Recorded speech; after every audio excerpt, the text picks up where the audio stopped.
Hello, my dears. It's Katie, and I'm here today to finally tell you about the books that I got for the holidays. Normally, I do this video much earlier than this, but because of several different reasons, I just wasn't gonna be able to get it out in time. But I'm finally here to tell you about the books that I got for Christmas and Serbian Christmas. And I got actually a fair few books, both from family, friends, and one or two that I got for myself. So, without further ado, I'm going to tell you about the books that I got for myself first, then the ones that I got from my family, and finally wrap it up with the books that I got from my friends.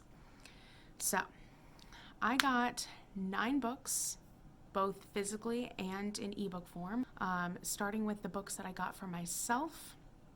Every year, I always buy myself a few books for Orthodox Christmas, and this year I ended up getting myself 2 books, one ebook, and then also a physical book of one that I just wanted to own because I loved it so much when I read it last year.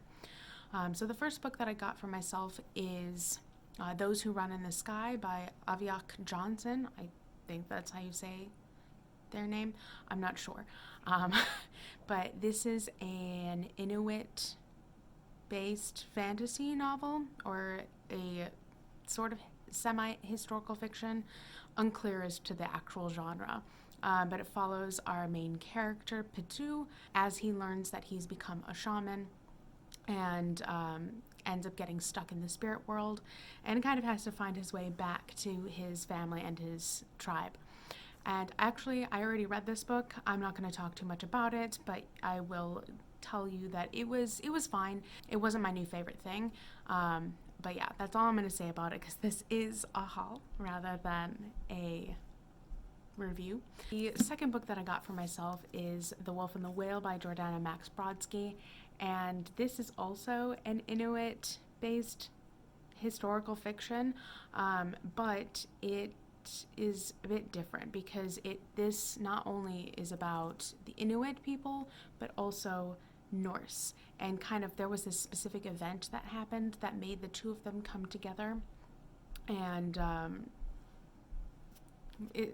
it's kind of complicated to explain.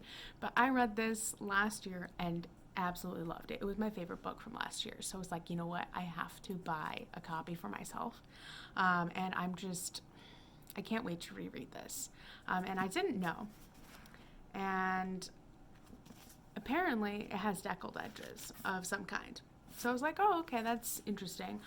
Anyway, I loved this book so much. I don't know if I can properly explain this, but I do have a whole review for it down below because, as I said, I have already read this book. So I'll leave that down there for you guys to check out. But I love this book. It's like the perfect winter read, not necessarily like a Christmas read, but like winter, so like January, February. Would highly recommend it. It's so atmospheric and so beautifully written, and I love this book a lot, and I just can't wait to reread it. Next, getting into the books that my family got me for Christmas, I got a couple of books from them. The first book that they got me is Bartleby the Scrivener, A Story of Wall Street by Herman Melville. Apparently, this is a book that an essay, a novella, I'm not 100% sure, about how dissatisfied Herman Melville was with his life. I think he was like an attorney or working on Wall Street or something, and he was just like really dissatisfied with life there and just I guess writing in general, and it's, I don't know, I just feel like that's really relatable to me, so I'll be very interested to read this and see what I think. It's very, very short, but I'm very interested to get to this. I didn't even know this book existed, but I'm very excited to check it out. Then I got a couple of ebooks from my family as well. One of those books is called First Principles, and I'll put everything on the screen here because I do not remember the author. But my understanding as to what this book is about is it's like dealing with language and how like ancient society and ancient language has helped morph and mold our society or something along those lines. I don't know. It's a nonfiction book, and I am intrigued by the topic because I do love the concept of language and how it changes over time, kind of a thing. So I'll be intrigued to see what I think of that book. But I might even be messing up what it's about. But that's the little that I got of it when I was reading the blurb on it. So I don't know, but it sounded kind of interesting, and I'll be intrigued to pick it up at some point. And then the third thing that my family got me is Yes, Virginia, There is a Santa Claus, which is a I guess the book is the essay. This little girl wrote a letter to the editor of a newspaper about Santa Claus, about an article that was published, and the editor or the person who wrote the article responded to her, and basically what the book is it's the girl's letter as well as the reply, and I don't know if it's an analysis of it as well, but it's a fairly well-known letter and newspaper article that came out, and so I'll be very interested to read the whole thing and the actual story about it, if I'm understanding correctly. So those are all the things that my family members have gotten me. And now on to the books that I got from some of my very dear friends. So the first book that I got from one of my friends is the third and final book in the Sea of Trolls trilogy, which is The Islands of the Blessed by Nancy Farmer. And this was given to me by my lovely friend Shelby from Read and Find Out. I've been wanting to read this book for so long. For so long. I absolutely adored the first book when I read it,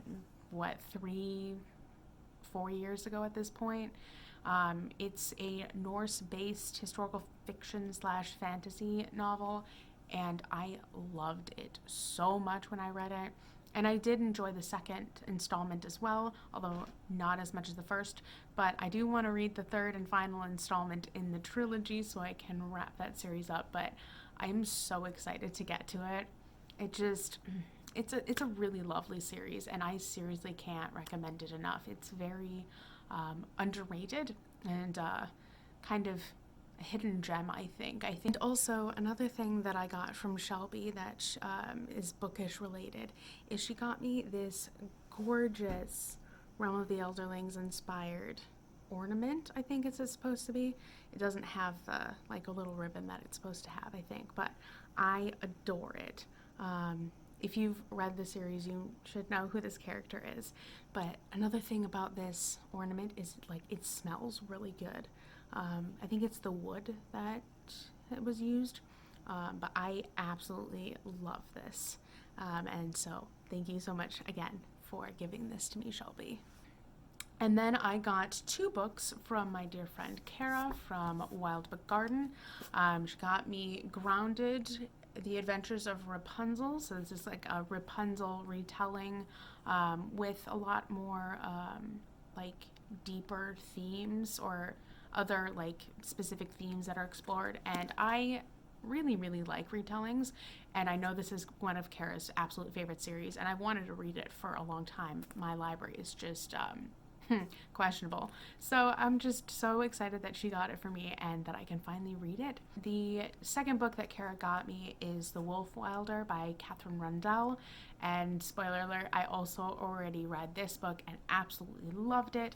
It's a wintry based Russian fantasy-ish book that follows our main character, Theo, as she trains her and her mother take tamed wolves and rehabilitate them so that they can go back into the wild, and yet it's frowned upon by the king, and so they have to do it kind of in secret, and then they end up getting chased, and it ends up being kind of chaotic, and there's a lot of crazy things that happen in here, as well as the fact that this is kind of based loosely around the time that the Russian Revolution is a thing.